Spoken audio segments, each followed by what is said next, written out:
আমার নাম নোমান। আমি ইন্টারনেট ট্রাভেল আর মার্কেটিং এর উপরে কাজ করি। আমার প্রশ্নটা এখনকার সময়ের সবচেয়ে শক্তিশালী মিডিয়া নিয়ে, অর্থাৎ বিভিন্ন সিনেমা। এই সিনেমাগুলো বানাচ্ছে হলিউড, বলিউড, ললিউড আর এখন সম্ভবত ডলিউড এই দুবাইতে।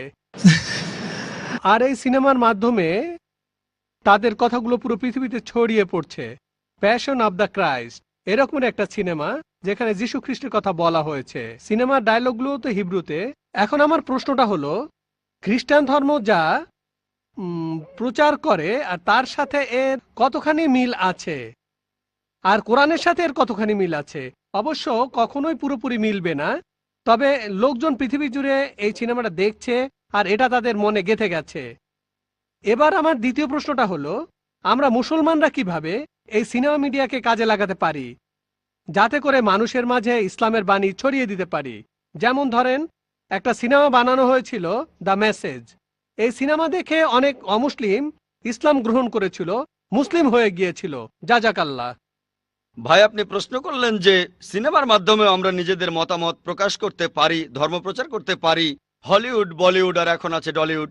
এটা নতুন শব্দ, এর মানে দুবাই মিডিয়া সিটি। আর আপনি প্যাশন অফ ক্রাইস্টের কথা বললেন, এইসব সিনেমা সম্পর্কে আমার মতামত কি? ভাই, আমি প্যাশন অফ ক্রাইস্টটা দেখিনি, যদিও আমার দেখার ইচ্ছা আছে। আমি এই সিনেমাটা দেখিনি। সাধারণত আমি সিনেমা দেখি না, তবে এই সিনেমাটা দেখার ইচ্ছা আমার আছে। তবে এর উপরে রিপোর্ট পড়েছি। এই সিনেমাটা বানিয়েছিল মেল গিবসন। সেই সিনেমাটা অরিজিনাল ল্যাঙ্গুয়েজে বানিয়েছে। এটা নিয়ে অনেক সমালোচনাও হয়েছে, এটা যেভাবে বানিয়েছে। আর সিনেমাটা কিছুটা ইহুদিদের বিরুদ্ধে ছিল। এসব ব্যাপার নিয়ে অনেক হইচই হয়েছে। তবে এই সিনেমাটা নেগেটিভ সেন্সে জনপ্রিয়ও হয়েছে, যেহেতু এখানে নেগেটিভ কথা বলা হচ্ছে। এটা বক্স অফিস হিট করেছিল। সিনেমাটা অনেক রেকর্ড ভেঙেছিল। মেল গিবসন অনেক টাকা ঝুঁকি নিয়েছিল, সিনেমা অনেক টাকা ইনভেস্ট করেছিল।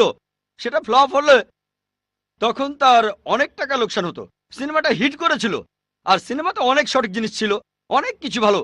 ইসলামিক দৃষ্টিভঙ্গির সাথে মেলে, আবার অনেক কিছু মেলেও না। আপনার দ্বিতীয় প্রশ্নটা ছিল মেসেজ সিনেমাটা নিয়ে। আমি এই সিনেমাটা দেখেছি। এটা বানিয়েছিল মোস্তফা আক্কাদ। অ্যান্থনি কুইন অভিনয় করেছিলেন হামজা হিসেবে, আল্লাহ তাকে শান্তিতে রাখুন। সিনেমাটা তখন বানানো হয়েছিল খুবই সুন্দরভাবে। আর আমি বলবো যে ইসলামিক লাইনের সিনেমার মধ্যে এটা একটা শ্রেষ্ঠ সিনেমা। আলহামদুলিল্লাহ, সিনেমার হিরোকে না দেখিয়ে, নবীজি মোহাম্মদ সাল্লাল্লাহু আলাইহি সাল্লামকে না দেখিয়ে, তার কোনো ছবি না দেখিয়ে, তার কণ্ঠস্বর না শুনিয়ে, আলহামদুলিল্লাহ, সিনেমার সব ঘটনা মোহাম্মদ সাল্লাল্লাহু আলাইহি সাল্লামকে ঘিরেই হচ্ছে, কিন্তু তাকে দেখানো হচ্ছে না, কণ্ঠ শোনানো হচ্ছে না। একবার শুধু তার উঁটা লাঠিয়ে দেখানো হয়েছে, এই। কিন্তু সেখানে ক্যামেরা যে অ্যাঙ্গেলে ধরা হয়েছে, যে যখন নবীজি ঘুরে অন্য কোনো দিকে তাকাচ্ছেন তখন ক্যামেরার অ্যাঙ্গেলটাও সেদিকে যাচ্ছে। ডিরেকশন অসাধারণ। এটা একটা মাস্টারপিস। আর এরকম ভালো সিনেমা আমাদের আরো প্রয়োজন। তবে এই সব সিনেমার বাজেট অনেক, কয়েক মিলিয়ন ডলার লাগে, লক্ষ লক্ষ ডলার। এই বাজেটের ব্যাপারটা আছে। কিন্তু সিনেমাটা ব্যবসা সফল ছিল। মুস্তফা আক্কাদ তারপর আরেকটা ফিল্ম বানিয়েছিলেন, নাম ছিল ওমর মুক্তার। এটা ঠিক পুরোপুরি ইসলামের কথা বলছে না, একজন মুসলিমের কথা বলছে। আর এই সিনেমাটাও বক্স অফিসে হিট করেছিল। এরকম সিনেমা আরো দরকার। তবে খেয়াল রাখতে হবে সেটা যেন শরিয়া মেনে হয়, কোরআন আর সুন্নাহ মেনে। যেমন আমি মনে করি না যে মেসেজ সিনেমাটার সবকিছুই ঠিক। সব মিলিয়ে সিনেমাটা ভালো, কিছু ভুল জিনিসও দেখানো হয়েছে, তবে সব মিলিয়ে সিনেমাটা ভালো। সামগ্রিকভাবে এটা ভালো। আমাদেরকে ইসলামিক শরিয়া মেনে এরকম সিনেমা বানাতে হবে। কোরআন আর হাদিসের বিরুদ্ধে যাব না, শরিয়া মেনেই বানাবো। শুধু সিনেমায় নয়, আমাদের নাটক বানাতে হবে, সিরিয়াল বানাতে হবে, ডকুমেন্টারি বানাতে হবে। আর মিডিয়া জিনিসটা আসলে একটা সাদা হাতি। সাদা হাতি, সাদা হাতি। আপনারা হয়তো কোন বানেগা ক্রোড়পতির নাম শুনেছেন।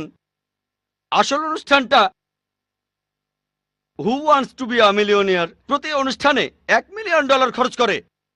মাত্র একটা এপিসোডে 4 কোটিরও বেশি রুপি খরচ করে। মাত্র একটা এপিসোডে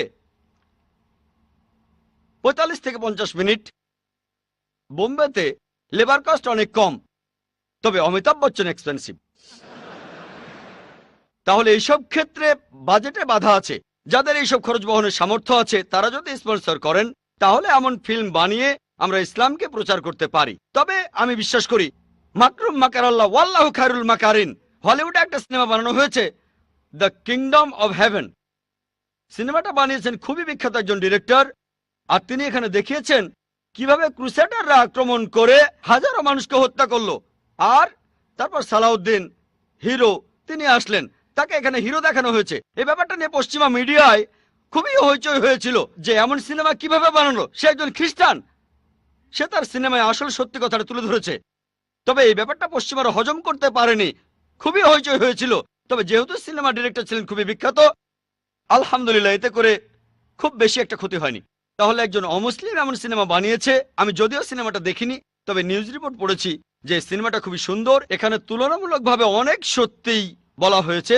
এমন সিনেমাকে উৎসাহিত করতে হবে। আশা করি উত্তরটা পেয়েছেন। ওয়ালাইকুম আসসালাম। এই প্রশ্নটা আমার বাবা মায়ের পক্ষ থেকে করছি।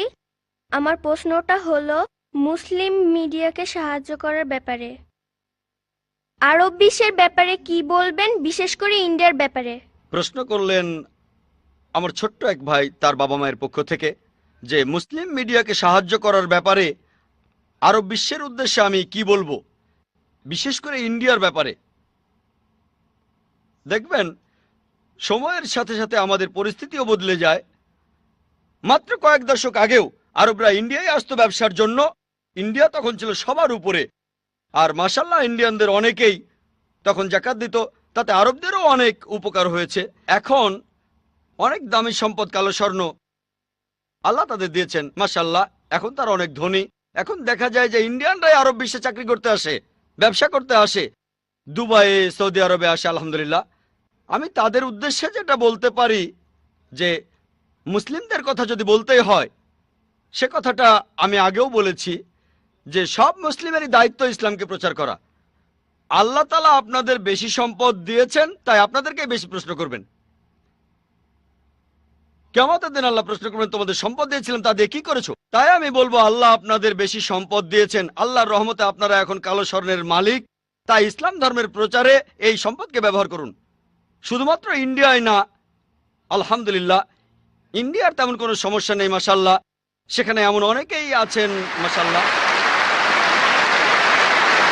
ইন্ডিয়ায় অনেক সমস্যা আছে, সমস্যা নেই বলবো না, তবে আলহামদুলিল্লাহ আমরাই নিজেদের ব্যাপারগুলো দেখব। কিন্তু অন্যান্যদের প্রয়োজন আছে। ইন্ডিয়ায় অনেক এতিম শিশু আছে, পৃথিবীর বিভিন্ন জায়গায় এতিম শিশু আছে, আর মানুষ তাদের সাহায্য করছে। আলহামদুলিল্লাহ কোনো সমস্যা নেই। তবে সাধারণভাবে আমি সামগ্রিকভাবে বলবো আরবদের উদ্দেশ্যে আমি এই কথা বলবো, যেহেতু আল্লাহ তাদের কালো স্বর্ণ দিয়েছেন, তাদের উচিত হবে সত্যের ধর্ম প্রসারে এগিয়ে আসা। ব্যক্তিগতভাবে আমি অনেককেই চিনি আরবদের, তাদের পকেটে যে টাকা থাকে সেটা দিয়েই তারা 5-10টা চ্যানেল খুলতে পারে, পকেট মানি দিয়েই। 5 থেকে 10টা চ্যানেল আল্লাহ তাদের দিয়েছেন এই সম্পদ। তাই আমি তাদের অনুরোধ করব যে তারা যেন এটার সদ্ব্যবহার করেন ভালো কাজের জন্য, দিন প্রসারের জন্য, যাতে করে তারা আখিরাতে উপকৃত হয়। এতে ইসলামের কোনো উপকার হবে না, ইসলামের কোনো দরকার নেই আপনাকে আমাকে। এটা আমাদের নিজেদের ভালোর জন্যই। আল্লাহ পবিত্রকরণে বলেছেন আল্লাহ তোমাদের মুখাপেক্ষী নন, বরং তোমরাই আল্লাহ তাআলার মুখাপেক্ষী। তাহলে ইনশাআল্লাহ রোজ কিয়ামতের দিন এই সওয়াবটা তাদের জান্নাতে নিয়ে যাবে।